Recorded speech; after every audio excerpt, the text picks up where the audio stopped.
Terima kasih sudah mengklik video ini. Jangan lupa dukung terus channel Termometer Islam dengan cara subscribe dan aktifkan lonceng notifikasi, agar tidak ketinggalan video terbaru dari kami. Selamat menonton, semoga bermanfaat. Wabarakatuh. Saya bersyukur sekali, alhamdulillah boleh diundang ke sini.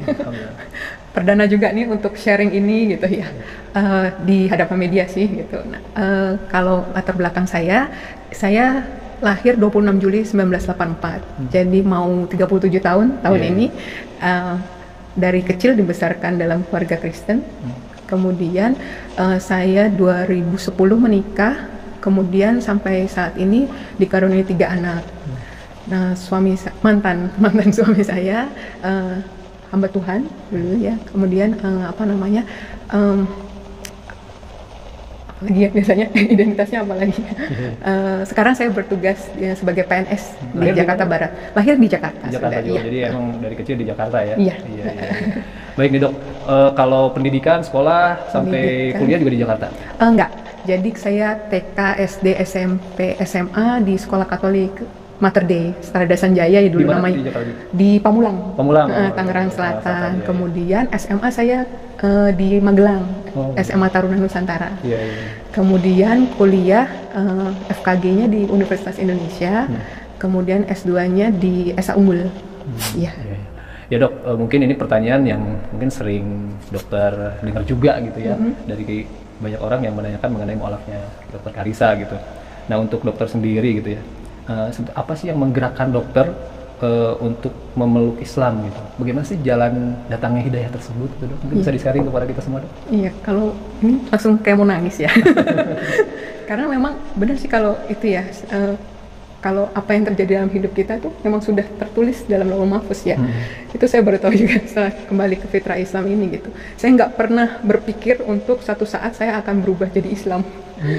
Dengan latar belakang keluarga saya seperti itu. Kemudian suami juga dari kecil sekolah Katolik ya mayoritas gitu. Kemudian dari suku juga kan nggak mayoritas adalah non muslim gitu kan. Jadi nggak pernah ada dalam pikiran saya akan sampai saat ini gitu ya. Jadi suatu hari di awal bulan Maret itu, awal-awal pandemi. Iya tahun lalu. Ya, itu kan kita lagi mulai digalakkan untuk pakai masker, sering cuci tangan, terus nggak boleh jabat tangan gitu ya. Entah kenapa saya berpikirnya saat itu kayak melihat wanita muslimah yang jaga wudhu, yang nggak boleh salaman gitu kan. Dulu ada beberapa teman kantor saya juga yang nggak mau salaman gitu kan sama lawan jenis. Itu saya dulu juga kayak rasanya gitu banget gitu kan dulu mikirnya ya. Terus atau ngelihat wanita yang pakai cadar gitu kan kayaknya, terus kalaupun mereka foto atau apa itu emang kelihatan ya, atau suaminya emang nggak ketuker ya, sempat ya mohon maaf sempat bercandanya ya seperti itulah ya gitu. Tapi nggak tahu kenapa di awal pandemi itu saya malah kayak dilihatnya adalah kok kayak orang muslimah itu ya gitu ya. Kayak sekarang kita kayak dipaksa semua pakai niqab ya, kayak soalnya gitu ya, sampai berpikir bahwa ini ajaran agamanya kok baik sekali ya, saya mikir. Apalagi saya dengan latar belakang medis kan, saya mikirnya saya lihatnya bukan, saya jadi awalnya itu nggak belajar doktrin ajaran Islamnya gitu. Untuk belajar juga kan takut ya, jadi saya cuman Islam browsing manfaat wudhu gitu, saya manfaat gerakan sholat gitu, kenapa orang pakai niqab kayak gitu-gitu. Saya lihatnya yang sederhana gitu sih gitu. Saya lihat kok secara medis ilmiah bisa dibuktikan, tapi juga ajaran agamanya masuk gitu. Berawal dari situ sih, gerakan sholat, kenapa gini, terus kenapa kakinya, jarinya harus begitu ditekan. Secara medis itu semua bisa dijelaskan gitu kan. Secara ilmiah ya. Betul. Nah itu saya agak mulai kok gitu. Terus habis itu sempat ada lagi pertentangan di batin gitu. Tapi doanya diulang-ulang, saya mikir gitu kan hafalan. Kan kalau soalnya saya taunya kayaknya ini doanya kan diulang-ulang itu bacaannya. Itu sepengetahuan saya aja gitu kan. Terus tapi kayak ada lagi di batin yang menjawab, atau mungkin itu Allah gimana ya, saya itu kayak dialog gitu. Saya ambil kayak ngeliat ke langit gitu kadang. Tapi doanya kan diulang-ulang. Kadang saya gitu. Terus kayak Allah jawab, bukankah emang bumi ini berputar dengan memang semua ada hitung-hitungannya. Saya tuh pernah tahu ada zikir 100 kali, ada berapa waktu saat itu ya, waktu saya non muslim, kok doa aja dihitungin 100 kali atau berapa gitu kali. Maksudnya apa bedanya dengan kalau cuma 3 kali atau apa gitu kan. Saya sempat gitu. Terus tapi kayak di hati tuh ada yang bilang bahwa di bumi ini juga geraknya itu juga ada hitungannya semua. Coba 1 detik aja atau 1 hitungan salah aja ya berantakan gitu kan. Kayak kejawab gitu. Setiap ada saya ragu apa, kejawab. Enggak lah, itu apa di lantai gitu kan. Sholatnya sembayangnya tuh ke lantai gitu, kayaknya kok kayak kotor atau gimana gitu ya mikirnya gitu ya. Terus tapi saya mikir lagi, tapi itu kayaknya itu ya di hadapan Allah semua sama ya, tapi waktu saya itu belum ngomong di hadapan Allah ya, di hadapan Tuhan kan emang semua manusia sama ya gitu kan, derajatnya sama ya, itu mau kaya mau miskin semua di lantai kan, nggak bisa milih kayak, mohon maaf yang sebelumnya kan saya bisa duduk di kursi yang kalau PD bisa duduk di depan mungkin, yang ini duduk di belakang, yang di depan mungkin kursinya lebih bagus atau apa gitu. Ini nggak bisa, mau duduk di depan mau belakang ya tergantung kamu datang ya kan, kita bisa paling depan yang laki-laki ya gitu kan. Gitu sih saya awalnya kayak gitu, terus udah mulai tuh kegalauan muncul gitu. Saya kalau diibaratkan kayak ada di persimpangan jalan gitu Mas, antara saya masih lakukan yang lama tapi kok kosong, ragu-ragu, ada keraguan gitu. Iya betul, saya nganterin anak ke sekolah minggu ya, terus habis itu saya ibadah sendirian gitu kan, di ibadah yang dewasa, tapi pulang tuh kayak ada yang apa gitu, kayak nggak seperti biasanya gitu. Tapi untuk melakukan yang cara Islam juga belum bisa, belum belajar gitu kan. Udah sampai akhirnya beberapa saat itu malah nggak ibadah sama sekali. Iya, terus abis itu akhirnya saya. Itu berapa lama nggak ibadah sama? Enggak sih, dalam hitungan mungkin 2 mingguan itu ya. Karena kan awal Maret, saya akhirnya 2 mingguan kemudian tuh saya nggak pede ya rasanya. Kalau orang biasa beribadah terus nggak ibadah, kan rasanya kayak nggak yakin, nggak pede, takut gitu ya, kayak cemas gitu. Akhirnya nggak bisa nih, saya harus ngalah nih, harus salah satu nih gitu kan, saya pikir gitu. Udah, terus saya cerita sama salah seorang teman gitu ya, karena saya nggak tahu harus gimana gitu. Nah, apa namanya, tapi temannya satu agama juga ya? Islam. Justru Islam. Karena saya langsung ke yang Islam, tapi memang laki-laki. Saya bilang, karena saya pikir kalau perempuan, saya kan perempuan ya. Kalau perempuan kayak agak bocor halus kan. Saya takut kalau kamu bocor ya, Pak. Ya.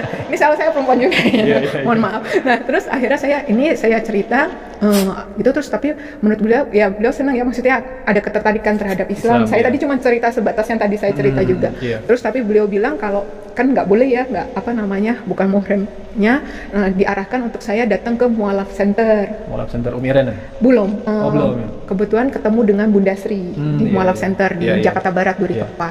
Nah itu memang teman saya itu pesan gitu kan, cari yang ahwat, terus cari kalau dia menjelekkan agama kamu sebelumnya nggak usah diteruskan. Kalau misalnya dia nggak ngajarin tauhid juga nggak usah diteruskan gitu. Pesannya gitu. Oh ya udah, terus saya ke sana. Itu sudah kadarullah juga ya. Jadi waktu saya janjian jam 9 hari Minggu, saya ingat 15 Maret itu 9 kurang 10 saya udah sampai di sana. Terus kaget bundanya, aduh saya lupa nggak cancel, soalnya itu hari pertama lockdown.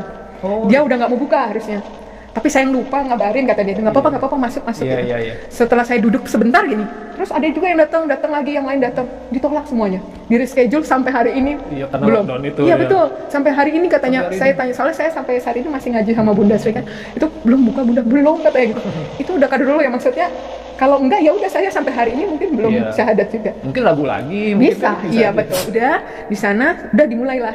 Kenapa? Saya ceritain seperti tadi juga. Oke, terus benar yang kayak teman saya bilang, beliau nggak nanya latar belakang saya, semua nggak ada nanya apapun, langsung jelasin tauhid, rukun iman, rukun Islam. Itu sambil diceritakan itu tuh air mata nggak rasa ngalir terus ya. Dari jam 9 sampai menjelang zuhur, Bunda nanya, gimana? Dokter Karissa sekarang mau gimana? Katanya gitu.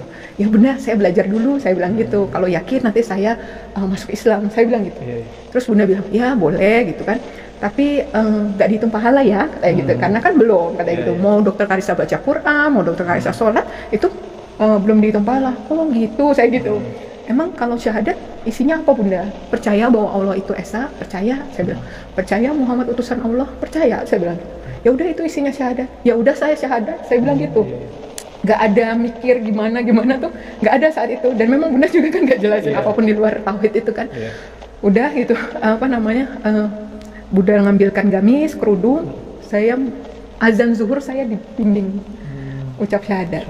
Bunda bilang sih pas terakhir itu, ini informal ya, kalau misalnya Dokter Karissa nanti lebih yakin mau diulang di masjid dengan saksi lebih banyak, silakan, katanya gitu.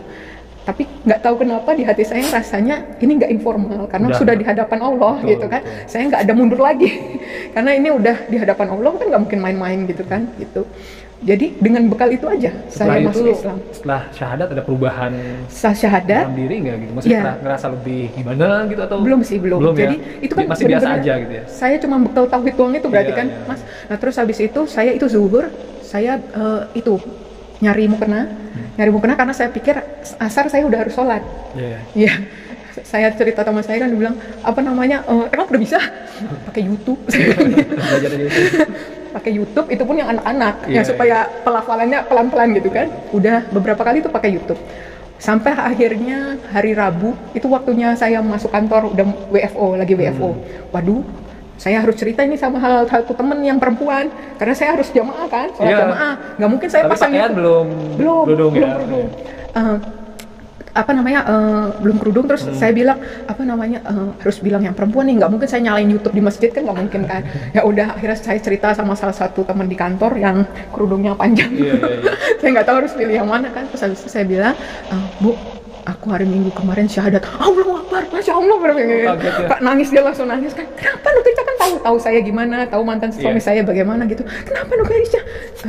Saya ceritain lah seperti itu, terus, duh aku ikut senang ya, tapi Dokter Ica mikir nggak sih, katanya gitu kan, orang dapat hidayah kan sebelum nikah. Ini kan kamu udah menikah, udah punya 3 anak. Berat lah kalau di berantakan, udah pasti berantakan gitu. Udah tahu rencananya mau gimana? Enggak Bu, nggak tahu. Aku bilang gitu. Dokter Ica tahu kalau setelah kemarin hari Minggu syahadat Dokter Ica haram sama suami, dia bilang gitu. Lebih kaget lagi saya, nggak dibilangin. Gitu Bu, saya gitu, saya di dalam hati kaget, tapi keluarnya tuh, oh gitu Bu, kayak ya udah gitu. Mungkin itu sudah jalan Allah. Kalau tadinya Bunda mungkin nanya-nanya, suami gimana, gini-gini, terus akhirnya ini kamu kalau nanti syahadat jadi haram, jadi mungkin saya berpikir lagi untuk enggak ini gitu. Ya namanya rumah tangga pasti ada masalah kan, ada masalah gitu. Cuman selama ini kita bertahan gitu kan, karena ya kita taunya Tuhan benci perceraian di agama apapun ya, gitu kan. Cuman ketika udah seperti ini dan ini harga yang harus saya bayar istilahnya ya, udah saya udah mikirnya saat itu udah yang terburuk ya, saya cuma mau taat aja kan saat itu ya. Oh gitu Bu, jadi nanti saya udah pisah ya Bu, tidurnya udah, saya mikir gitu, udah pisah. Sejak saat itu saya udah ke kamar anak gitu-gitu, terus habis itu iya menghindar, saya menghindar, belum cerita sama suami sama keluarga belum cerita. Udah saya cerita itu ya udah, akhirnya saya sholat sama ibu ini beberapa kali, terus sampai akhirnya pas jadwal WFO, ibu itu telepon lagi, Dokter Ica gimana sholatnya? Kan nggak ada dia. Tenang Bu, aku ke masjid, aku bilang gitu. Nggak lama ke masjid juga lockdown. Iya, pokoknya awal-awal Maret itu hampir semua tempat umum termasuk masjid. Betul, tapi itu Allah baik juga. Jadi kalau saya lihat itu memang seolah-olah ya kayak pandemi kan buruk gitu ya, tapi bagi saya pribadi itu berkahnya banyak banget. Jadi waktu masjid itu lockdown, mau nggak mau saya kan harus tetap sholat, mau nggak mau saya harus hafalin bacaan sholat. Mungkin kalau nggak masjidnya lockdown, saya hari ini masih selalu jamaah kali ya sholatnya gitu ya, karena nggak ngafalin bacaan gitu. Terus ya udah jadinya mau nggak mau Isya terakhir saya sholat jamaah, saya ngafalin sampai supaya subuh saya udah bisa sholat sendiri tanpa YouTube, tanpa jamaah gitu kan. Itu hafal itu? Iya, ngafalin dalam semalaman. Karena kan mau nggak mau harus, kalau nggak saya nggak sholat. Itu kan bacaannya banyak. Banyak. Itu diulang berkali-kali, ditulis lah segala macam cara untuk supaya subuh saya udah bisa sholat gitu kan. Dimudahkan sama Allah lah ya. Itu terasa banget sih Mas. Udah kayak gitu. Terus udah, nah nggak ada yang tahu di kantor selain ibu ini. Baru sekitar sebulan kemudian itu mulai kegap tuh, saya tiap azan kok hilang di kantor kan. Setiap azan sama ibu itu berdua hilang gitu kan. Kan biasanya kalau ibu-ibu sholatnya di musola kantor aja, nggak ke masjid. Ini kan kami ke masjid gitu kan. Gitu. Terus udah mulai sebulan ketahuan sama bapak-bapak teman kantor yang laki-laki kan, karena yang ke masjid laki-laki. Terus cerita dia ke teman saya yang lain, gua ngeliat Dokter Karissa ke masjid, yang bener, nggak mungkin gini gitu. Terus abis itu coba kapan-kapan foto katanya gitu.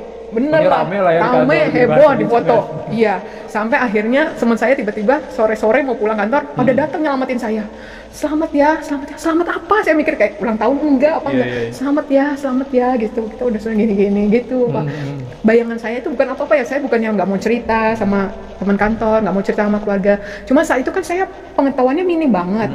Kalau saya langsung ngomong gimana-gimana, terus ditanya-tanya, terus saya malah jadinya jatuhnya jelekin Islam. Nanti kalau saya salah jelasin atau apa gitu, saya takutnya salah itu aja. Belajar aja dulu. Saya pikirnya mau belajar lagi gitu, belajar lagi baru mungkin pada tahu. Tapi itu udah Allah yang rancangkan semuanya dengan sempurna, dengan rapi banget. Jadi teman saya tahu dulu, Pak. Nah terus mulai mereka, jadi bukan kan saya di keluarga anggapnya dikirain karena saya lingkungan PNS mayoritas Muslim itu yang mempengaruhi saya jadi Muslim. Padahal dalam pergaulan kami kan nggak ada bahas agama sama sekali. Profesional. Nggak gitu, ada. kerjaan Iya gitu betul. Nah kemudian saya suka lari, komunitas lari juga kan ya udah selesai lari udah nggak ada Iya. bahas tentang agama juga gitu. Nah jadi baru setelah itu mereka tahu, baru mereka kirim link, kirim buku, kirim apa Supaya gitu kita kan. belajar gitu. Betul. Setelah itu memang baru. Nah kemudian ada salah satu guru ngaji yang betulin bacaan gitu-gitu bilang, kapan dok harus ngomong sama suami terutama ya, karena dan keluarga terdekat, orang tua dok ngomong, ya ntar ya bu, udah masuk Ramadan. Iya. Itu kalau diceritain ini langsung nggak apa-apa kronologisnya ya, nggak apa-apa saya biarin nggak ini ya. Padahal ditanya cuma dapat hidayahnya tapi lah jadi lanjut. Nah, jadi itu kan mau masuk Ramadan. Itu saya mulai belajar taraweh kan, cara sholat taraweh gitu ya. Saya udah belajar, cuma saya lagi mikir, itu 2 hari sebelum mulai tarawih pertama saya belajar itu. Saya mikir, gimana ya, yang 4 rakaat aja saya deg-degan, sholatnya, jadi rumah saya tuh ada CCTV-nya semua. Cuma ada satu blind spot itu yang di depan pintu klinik saya. Jadi kalau dari sisi sini ada CCTV, dari sana CCTV, pas di depan pintunya banget lah, itu yang kayaknya blind spotnya, yang nggak dapat CCTV manapun. Jadi saya sholat di depan pintu klinik saya, yang mana itu deket sebelahnya kamar mandi, sebelah pintu klinik gitu. Jadi saya sholat di situ, diam-diam, termasuk pembantu saya mungkin nggak tahu juga, walaupun mereka mungkin nyuci mukena yang bukan miliknya, mungkin dia tahu juga tapi nggak tanya. Itu setiap habis sholat tuh keringat sejagung-jagung, karena saking takut ketahuan. Iya betul. 4 rakaat itu rasa lama banget. Saya nggak kebayang 11 rakaat pas tarawih gimana. Udah, tapi ya saya nggak tahu, saya jalanin aja, terus saya belajar aja. Pas harinya harus tarawih itu, pulang kantor, tiba-tiba saya masuk rumah kosong. Jadi anak-anak, suami, pembantu itu ternyata lagi diajak pergi ke rumah mertua. Terus habis itu saya selesai taraweh, selesai rakaat terakhir, pintu pagar dibuka. Jadi istilahnya mereka baru pulang lagi. Jadi saya bisa taraweh dengan lancar gitu. Itu banyak kemudian Allah kasih. Setiap habis selesai sholat yang wajib itu saya ini, alhamdulillah ya Allah bisa sholat. Kasih kemudahan ya Allah untuk bisa sholat yang selanjutnya, itu terus kayak gitu. Itu saya ingat banget prosesnya saat masih belum ketahuan. Sampai lebaran apa? Sampai waktu Ramadan itu saya alhamdulillah kan belum bisa bahasa Arab. Jadi saya baca terjemahan puasa. Kalau puasa saya dulu non muslim kan memang udah sering puasa juga. Udah inilah ya. Udah terbiasa juga ya. Udah sering terbiasa. Terus habis itu jadi kalaupun dilihat suami nggak makan pun itu dia biasa aja karena memang sering puasa kan. Kalau soal puasanya nggak ini, cuma untuk sholatnya itu kan yang agak bahaya. Nah udah, terus habis itu saya bisa minggu ketiga Ramadan kalau nggak salah itu selesai terjemahan Al-Quran. Maksud saya nyari kesalahan mas. Itu saya niatnya baca itu sampai tuntas cepet-cepet supaya saya kalau ada salah nggak jadi, mumpung yang tahu baru dikit. Maksud saya tujuannya itu gitu kan. Kalau nggak ini ya udah mungkin bisa nggak jadilah, kalaupun emang ada kesalahan fatal lah gitu ya. Kok sampai dari depan sampai terakhir makin kesini juz 27 gini-gini kok makin yakin, dan saya nggak nemukan salah ya, entah saya awam gitu ya, tapi yang biasanya saya ya di sebelumnya itu baca kitab saya sendiri itu kayak kok gini, kok kontradiksi, kok di sini dibilang gini, di sini gitu. Banyak itu banyak banget yang saya baca saat dulu. Pas dibandingkan dengan ini harusnya kan lebih banyak lagi untuk kitab yang baru gitu ya, yang nggak familiar gitu, harusnya saya lebih banyak lagi pertanyaan, entah kenapa enggak, satu pun pertanyaan enggak gitu. Itu saya sampai heran gitu, sampai saya akhirnya bilang ke ustazah yang benerin bacaan saya bilang, Bu, kayaknya sebentar lagi apa, keluarga saya tahu, saya bilang gitu. Saya rasanya, karena saya mintanya kan Allah bekalin dulu. Saya belum baca yang lain-lain selain Al-Quran. Karena pesannya bunda saya waktu itu juga, udah kamu baca aja Al-Quran dulu, nanti hadis, udah baru buku-buku yang lain, karena itu kan yang manusia ya. Kemudian udah saya bilang, Bu, sebentar lagi nih, saya bilang gitu. Bener, April saya ketahuan teman kantor, 15 Mei ketahuan suami. Selesai sholat Isya, itu saya rasanya perlengkapan sholat itu udah saya simpan dengan baik. 15 Mei itu sudah setelah lebaran kalau salah ya, tahun lalu ya? Belum. Oh belum ya? Belum. Masih Ramadan? Belum, masih Ramadan. Masih Ramadan ya. 15 Mei itu, masih Ramadan. Saya Isya, terus ketahuan alat sholatnya, udah diancam mau dibunuh. Saat itu juga. Terus saya kan dikasih HP sama teman yang udah mulai tahu kan, ngasih HP untuk cadangan kalau ada apa-apa, karena mereka udah tahu kalau mualaf tuh akan kayak gimana gitu ya. Terus itu HP juga ketahuan. Terus habis itu sama suami dimasukkan ke gelas, diisi air, dicemplungin ke situ. Terus kamu kalau diterusin kayak gitu, saya rela masuk penjara karena bunuh kamu daripada anak-anak tahu maminya masuk muslim, dibilang gitu.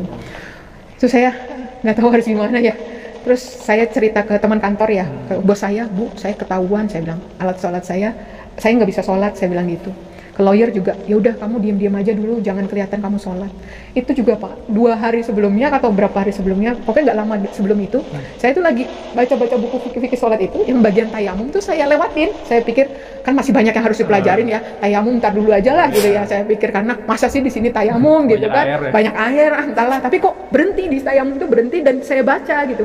Jadi ketika alat sholat diambil pun nggak boleh dipakai pun, itu ya saya ingat, jadikan sabar dan sholat penolongmu gitu kan, dalam keadaan dimanapun saya harus tetap sholat gitu kan, walaupun nggak boleh kelihatan sholat. Ya udah akhirnya saya nggak wudu, pakai tayamum aja, kemudian pakai tutupannya tuh kalau nggak selimut, bed cover, apa yang adalah spray saya buat tutupan gitu, cuman karena supaya tetap bisa sholat itu. Gerakan ya. tapi tetap normal gitu, gerakan atau isyarat? Kalau nggak ada dia, saya gerakan lengkap, tapi kalau ada dia gitu, saya pakai gerakan tayamum itu, kayak apa sholat yang itu ya, sholat yang nggak pakai itu, kayak di perjalanan, kayak sholat di perjalanan gitu, yang nggak gitu, nggak kelihatan banget kalau itu gitu. Udah terus abis itu 31 Mei ketahuan. Nah ini nanti puncaknya itu. Masya Allah. Nanti 31 Mei ditahan ya.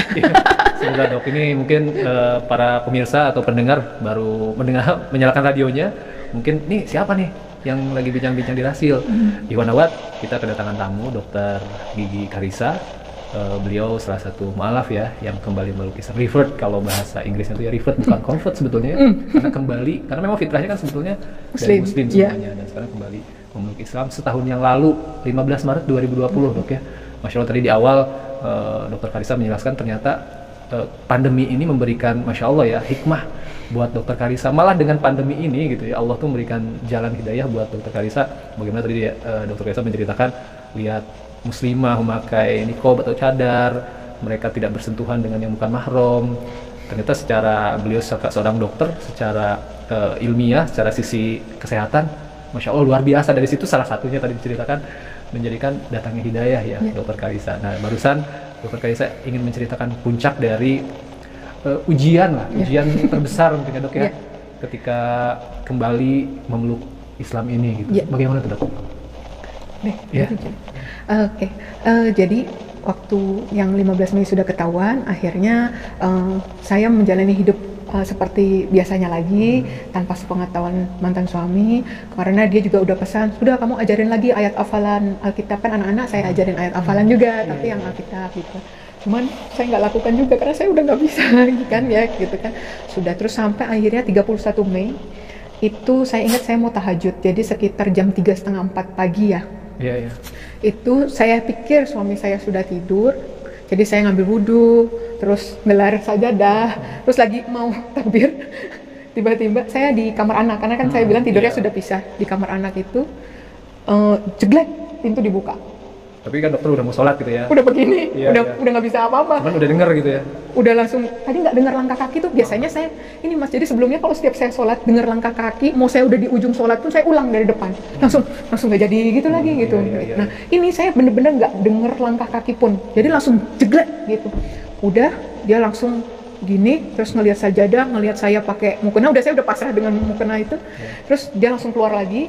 Terus saya buka, ini saya nggak saya lanjutin sholatnya, terus saya keluar, buka mukena, ya terus saya keluar gitu kan, kamu kan udah saya bilangin, dia bilang gitu, kamu nyari apa sih, kata dia gitu kan.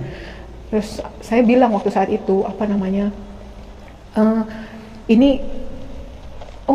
sebelumnya itu memang saya sempat ada sounding ke adik saya, kayaknya mungkin suami saya juga dapat bocoran dari adik saya ya, mungkin ya, karena saya sempat diskusi. Saya bilang ke adik, beragama Katolik juga kan? Kristen, ya. Itu saya bilang ke adik saya, kan ada yang sekolah kedokteran juga. Saya bilang, Dik, kamu kalau cari referensi buku yang terbaru kan, gitu kan, yang ini, iya kata dia gitu kan, the latest one kan, saya bilang gitu kan, iya. Nah, aku tuh lagi mikir, aku bilang gitu, kalau misalnya Yesus itu kemarin yang kita anggap itu Tuhan gitu ya, kalau dia itu harusnya kalau Tuhan itu berarti waktu dia datang itu harus paripurna dong, udah sempurna lah gitu, nggak perlu ada nabi lain yang harus diutus gitu kan, karena Tuhan sendiri turun jadi sebagai nabi gitu kan gitu, buat apa harus ada nabi selanjutnya gitu kan, dia udah harusnya paripurna gitu, kenapa ada Nabi Muhammad ya Dek, aku bilang gitu, kan Muhammad juga nggak hoax ya, maksudnya ada gitu, pernah hidup gitu, banyak saksi yang lihat bahwa dia pernah hidup gitu, jadi memang ada gitu. Jadi Isa ada, Yesus ada, Muhammad ada gitu. Tapi yang saya bingung kenapa masih ada Muhammad kalau kemarin Yesus itu Tuhan gitu. Saya mikir gitu, wah nggak bisa kak, gini. Ya udah, saya dikasih buku The Islamic Invasion, baca nih bukunya Islamic Invasion, wah kamu nih udah ini lah gini gitu. Terus awas ya kak, pokoknya kalau aku nggak rela kalau anak-anak saya ikut kamu gini gitu kan. Aku ambil anak kamu kalau kamu itu gitu udah. Terus udah feeling lah ya, udah gini ya, curiga banget udah curiga banget ya. DP saya tuh, DP WA tuh saya gambar gini, kamu nadangin hujan apa lagi ini wudhu katanya gitu. DP-nya tangannya kan gini gitu ya, tangan berdoa ada air-airnya gitu kan, nadangin hujan apa ini, udah curiga. Terus saya masang di Instagram itu foto saya pernah ke Dubai pak. Foto ke Dubai kan nggak boleh, harus pas masjid ya, masjid yang Grand Mosque itu kan harus pakai, itu kan dapat pakai kerudung, pakai gamis ya. Itu saya masang foto itu, saya tulis 7 Mei, kalau nggak saya itu 7 Mei itu, hari ini 4 tahun lalu gitu, saya ada tulis kayak gitu. Nah itu pada udah mulai curiga gitu. Nah terus habis itu udah balik ke suami bilang, apa yang the latest one itu, suami gitu. Oh berarti dapat dari adik saya ya kan, the latest one itu kayak gitu, dia gini. Terus habis itu saya baru mau jawab, udah digaplok ke deket kuping sini kan gitu. Ya dia kan lawyer juga, jadinya dia tahu titik-titik yang nggak bisa kena visum, kata dia bilang nggak berbekas, katanya kuping, kulit kepala kan rambut ya. Jadi saya dipukul arah kuping, saya jatuh langsung karena kan keseimbangan ya, pusat keseimbangan, saya jatuh, saya bilang sakit dedi gitu. Terus saya keras memang supaya maksud saya ada tetangga atau pembantu saya yang dengar gitu kan. Udah, karena saya teriak-teriak, ditarik di jambak itu, ditarik masuk ke dalam kamar anak lagi. Di dalam kamar anak dijeduk-jedukin ke tembok. Anak-anak tidur di kamar saya. Iya. Nah, saya baru tahu setelahnya itu membantu saya bilang salah satu anak ada yang bangun dan dengar, tapi nggak berani bangun. Dia cuma bangun nangis sambil gini dia di balik selimut gitu, dia bilang kayak gitu. Dia cerita ke Mbak gitu. Terus habis itu saya di dalam dijedukin lagi ke tembok, terus dibalikin badan saya, dipukulin lagi. Terus dibilang kan kemarin cuma ngancam bunuhnya saya. Dibilang juga ini kalau kamu tetap begitu, anak kamu ya yang Gadiel, yang anak saya yang laki yang ketiga, itu saya bunuh juga, kata dia gitu. Ya ampun, saya mikir kalau saya yang mati aja saya nggak apa-apa, yang penting saya sudah mati dalam keadaan muslim, saya mikir gitu. Tapi kalau anak saya gitu, saya kan takut ya. 3 tahun. 3 tahun.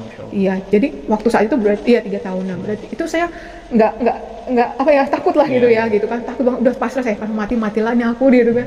Udah, terus habis itu udah sekarang juga kamu ikut aku ke rumah mamanya dia. Mama dia juga hamba Tuhan, ya mertua, hamba Tuhan. Terus habis itu ke rumah orang tua kamu, dia bilang gitu.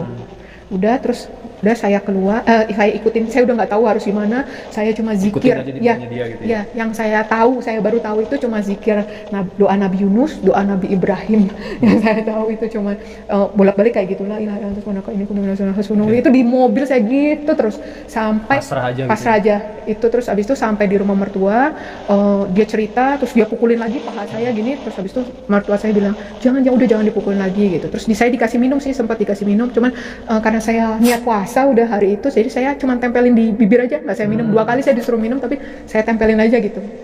Terus saya didoain, dibilangin juga kenapa kalau kemarin kamu kemarin kamu doa ke Yesus kan dan dapat mujizat kan, terus kenapa harus pindah ke sini? Ya udah, kan orang mertua juga S2 teologi ya. Jadi itu buku teologi banyak, buku Islamologi suami juga banyak gitu, tapi saya nggak pernah sentuh karena saya saking pedenya dengan agamanya dulu, malah saya nggak pernah sentuh buku Islamologi. Mau ketemu dosen mama yang Islamologi gitu. Ya maaf, ada nama orang-orang sebutin dosen-dosen gitu, ketemu aja dulu sama sana gitu kan, katanya gitu kan. Pantes mama tuh kayak pernah ngeliat kamu tuh dalam sebuah bangunan, terus kamu kayak ngintip-ngintip gitu katanya, pernah kayak dapat lihat gitu, kayak mimpi aku kayak di depan bangunan, mungkin masjid ya, kayak aku celingak-celinguk gitu. Udah, terus habis itu saya doain, katanya saya kemasukan setan mungkin gitu. Terus ya udah, saya pulang. Dia nelfonin orang tua saya nggak diangkat. Ya udah, akhirnya kita pulang ke rumah. Waktu pulang ke rumah sama, di perjalanan juga saya zikir terus nggak berhenti. Itu saya udah pasrah, nggak tahu gimana, nggak tahu harus diem aja atau maki-maki atau diem aja sambil masih kesel gitu ya. Terus udah, terus habis itu sampai rumah, mungkin dia lelah ya, tidur. Anak saya udah bangun, yang laki itu udah bangun, saya mandiin gitu kan, lagi mandiin anak, tiba-tiba Mbak bilang, Bu, di depan ada polisi 3, dia bilang gitu. Hah? Saya kaget, kenapa ya Pak? Saya keluar gitu kan. Ibu kami dengar tadi ada keributan gini-gini. Kami dari Polres Jakarta Barat gitu. Udah terus, oh iya Pak, tapi udah Pak, udah nggak apa-apa Pak. Dia tahu Pak mukulnya di tempat yang nggak bisa divisum. Saya bilang gitu. Di sini sama di Jambak, saya bilang gitu.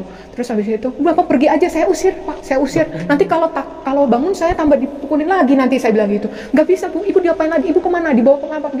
Saya ke mertua di sana, saya dipukul lagi. Terus ada poluan kan, coba dilihat masih ruas-ruas jarinya itu masih berbekas. Masih ada ya. bekasnya, ya. Terus itu di pelipis udah ada, udah mulai memarnya, udah mulai muncul ternyata. Ternyata walaupun di sini ada keluar, jadi 2 bulan itu hitamnya nggak hilang, memarnya itu nggak hilang. Di pelipis ini kan karena deket ini ya, gini ya. Gitu. Terus habis itu ini, terus habis itu nggak bisa, Ibu harus ikut kita visum. Nanti saya bilang apa? Bilang ke mbaknya ngambil uang atau belanja atau apa gitu. Kalau bapak bangun gitu.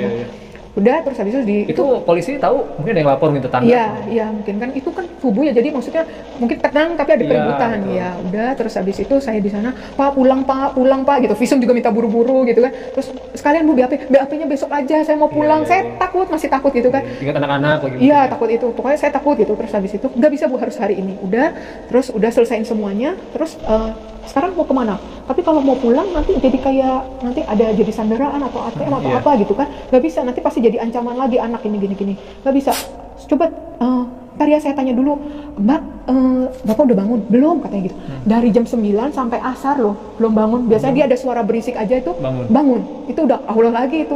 Jadi Mbak sekarang keluar sekarang juga, nggak usah bawa apa-apa sama anak-anak, saya bilang. Saya jemput di depan. Ya ditemanin yang polisi-polisi ini. Langsung saya dibawa ke Sentul.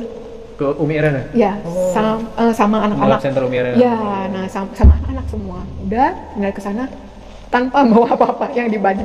Udah, terus 2 hari kami mandi gak ganti baju karena nunggu dari temen baju-baju bekas gitu. Karena kan di sana nggak ada juga. Kemudian udah, itu saya sempet galau itu masih di sana. Itu aku cerita Umi seminggu ini anak-anak jam 3 pagi belum tidur, susu nggak habis, makan nggak habis, nggak pup, saya bilang gitu. Mungkin stres juga Pak, kaget. Iya betul, tempat baru gitu kan. Terus habis itu apa saya pulangin ya Umi, aku bilang gitu. Aku zolim nggak sih sama anak-anak? Saya sempat ragu gitu kan. Umi bilang, kamu nggak boleh ingkar sama kemudahan yang sudah Allah kasih. Bilang kalau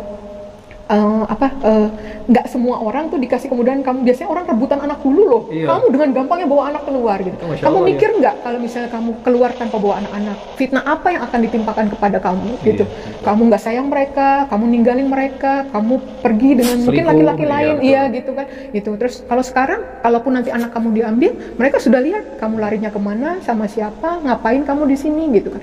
Itu memang ternyata hanya ujian sih. Jadi setelah itu bener, innamal usri yusra itu bener banget. Itu aku rasain banget tuh Mas. Jadi tiap ada sesuatu nggak lama terus udah besok anak-anak enjoy gitu. Udah langsung kayak diuji doang dulu. Saya tegar nggak gitu, kuat nggak itu. Terus udah nanti ada sesuatu lagi, udah gitu. Itu berapa lama Dok kabur tanda kutip gitu maksudnya? Total 3 bulan. 3 bulan di sana. Iya, tapi itu sangat menegangkan kalau diceritain Mas. Karena kan saya statusnya PNS. Iya betul. Ya, cuti saya nggak sebanyak itu.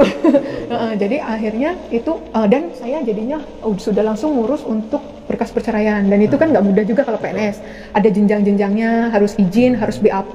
Nah proses untuk saya ke Jakarta untuk BAP itu kan orang tua lagi nyari saya, suami lagi nyari saya. Itu pada nggak tahu keluarga ya? Itu kadang jarak 1 meter Mas, di kantor tuh sebenarnya mereka ada. Tapi bisa Allah lindungin terus. Istilahnya masih diluluskan terus. Nyari ya? Itu nyari. Katanya itu kan setelah udah enak ya, sekarang sih soal hubungan apa semua udah baik. Mereka taruh orang di tiap lantai. Sebenarnya udah dibilangin, ini fotonya, ini kalau pakai masker, ini kalau pakai kerudung, udah digituin, tetap nggak ketemu. Itu saya di jalan, Allah mau yasir walatu asir gitu-gitu, terus dibantu teman-teman banyak banget. Saya orang malu ya, sungkanan gitu sama orang. Jadi sebenarnya saya nggak minta tolong sama orang gitu, saya doain Allah ya. Tapi Allah kayak gerakin semesta orang-orang itu untuk tolong saya gitu waktu saat itu Mas. Jadi udah sampai pulang lagi, sampai Umi bilang, ada harinya yang paling, Umi ini pasti udah Umi, aku kayak nyerahin diri aja Umi, ini pas.